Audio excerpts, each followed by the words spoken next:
చైనాలో లక్షల ఇల్లులు ఉన్నాయి, కానీ ఒక్కరు కూడా ఉండరు. ప్రపంచంలోని అతి పెద్ద గోస్ట్ సిటీ వెనుకున్న $6 ట్రిలియన్ రహస్యం మీకు తెలుసా? చైనా తమ ఎకానమీని ఫాస్ట్ గా పెంచడానికి ఒక క్రేజీ ప్లాన్ వేసింది. జనరల్ గా ఒక దేశంలో కన్స్ట్రక్షన్స్ ఎక్కువ జరిగితే అక్కడ ఉన్న సిమెంట్ మరియు స్టీల్ కంపెనీస్ కి, అదే విధంగా అక్కడ ఉన్న వర్కర్స్ కి డిమాండ్ పెరుగుతుంది.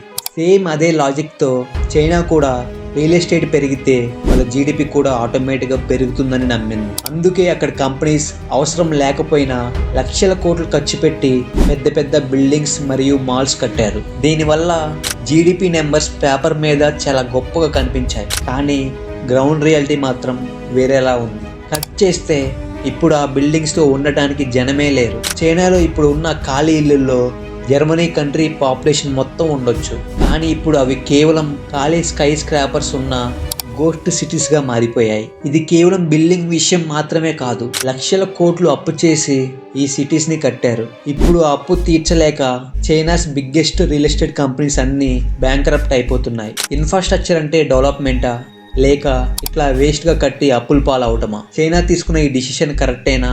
కామెంట్లో చెప్పండి.